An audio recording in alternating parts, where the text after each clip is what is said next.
नमस्कार। आज की आम्रा आरेकटी नतून गल्प निये हाजिर हयेछि। आजकेर गल्पर नाम कुंजो आर भूत। लेखक उपेंद्र किशोर रायचौधुरी। कानाई बोले एकटी लोक छिलो, तार पीठे छिलो भयंकर एकटा कुच।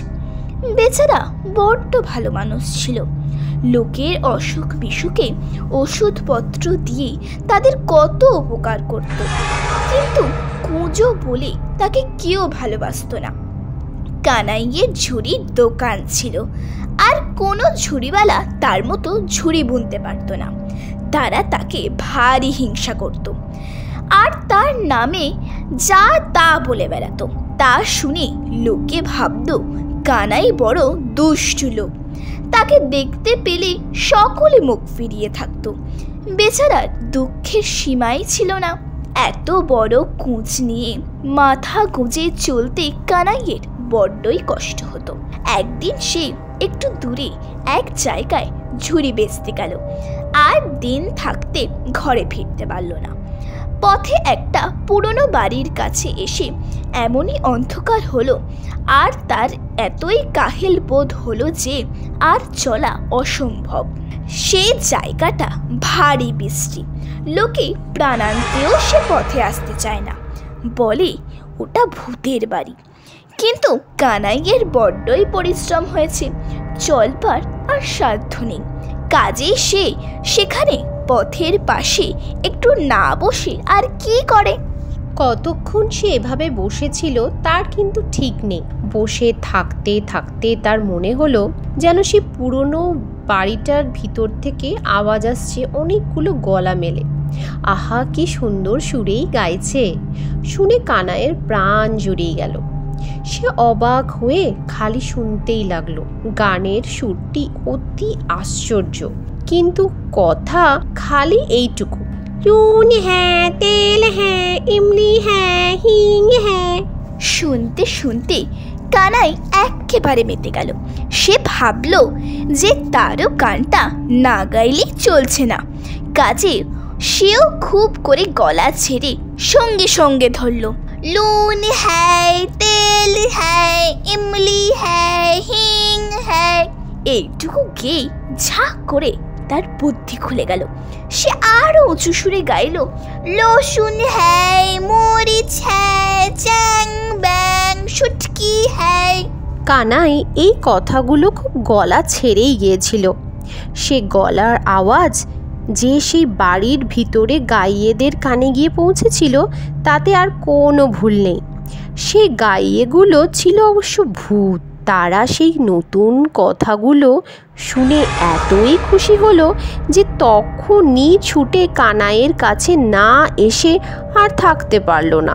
তারা এসে কানাইকে কোলে করে নাচতে নাচতে সেই বাড়ির ভিতরে নিয়ে গেল। আর যে আদরটা করলো, মিঠাই যে তাকে কত খাওয়ালো তার অন্ত নেই। তারপর সকলে মিলে নেচে নেচে ঘুরে ঘুরে গাইতে লাগলো, लून है, तेल है, इमली है, हींग है, लहसुन है, मरिच है, চ্যাং ব্যাং শুটকি है। কানাই কেউ তাদের সঙ্গে নেচে নেচে গানটি গাইতে হলো। তখন তার মনে হলো কি আশ্চর্য, আমি কুঁচ নিয়ে চলতেই পারি না, আমি আবার নাচলুম কি করে। বলতে বলতে তার হাতখানি পিঠের দিকে গেল। এ কি, তার সে কুঁচে আর নেই। একজন ভূত বলল, কি দেখছিস বাপ, ওটা আর ওখানে নেই, ওই দেখ তোর পাশে পড়ে আছে। সত্যি সত্যি সে কুঁচ আর কানাইয়ের পিঠে ছিল না, তখন তার পাশে পড়েছিল। আহা, কানাইয়ের তখন কি আনন্দই হলো আর হালকা আর আরাম বোধ হলো। এমনই যে সে তখনই সেইখানে মেঝেতে শুয়ে ঘুমিয়ে পড়ল। তারপর যখন পরের দিন সকালে তার ঘুম ভাঙল, তখন সে দেখল যে সেই বাড়ির বাইরের রাস্তার ধারে শুয়ে আছে। ভূতেরা তাকে একটি চমৎকার নতুন পোশাক পরিয়ে সেখানে এনে রেখে গিয়েছে। তখন সে তাড়াতাড়ি উঠে মনের সুখে বাড়ি চলে এলো। সেখানকার লোকেরা তার মুখের পানে ফ্যাল ফ্যাল করে তাকায়।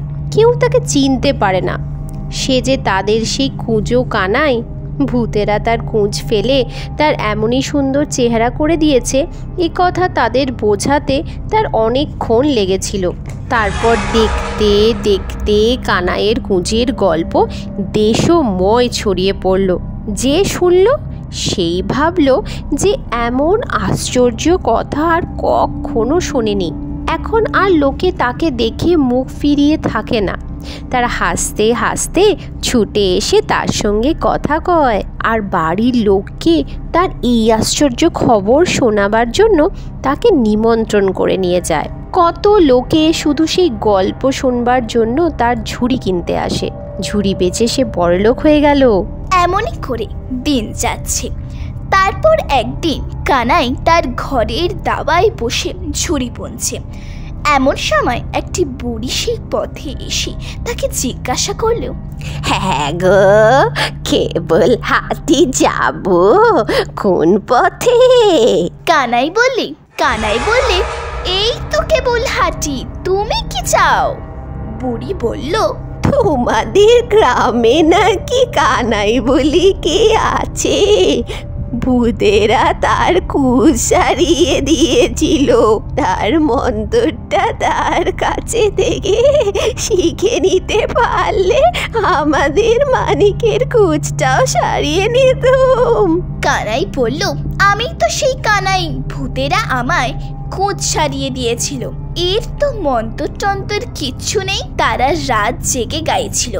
আমি পথের ধারে শুয়ে শুয়ে তাদের গান নতুন কথা জুড়ে দিয়েছিলাম। তাইতে তারা খুশি হয়ে আমার কোচ সারিয়ে নতুন পোশাক পরিয়ে দিয়েছিল।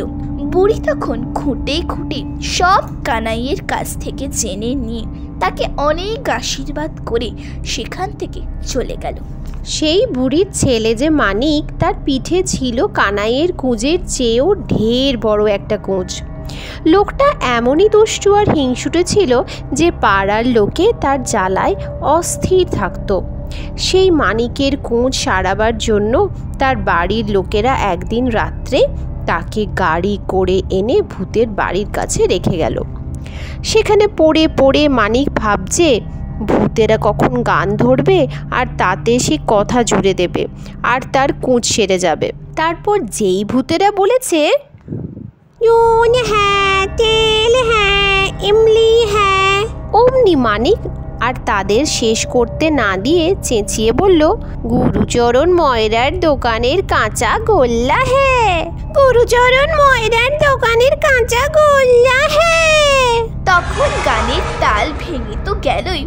কাঁচাগোল্লার নাম শুনে অনেক ভূতের বমি পর্যন্ত হতে লাগলো।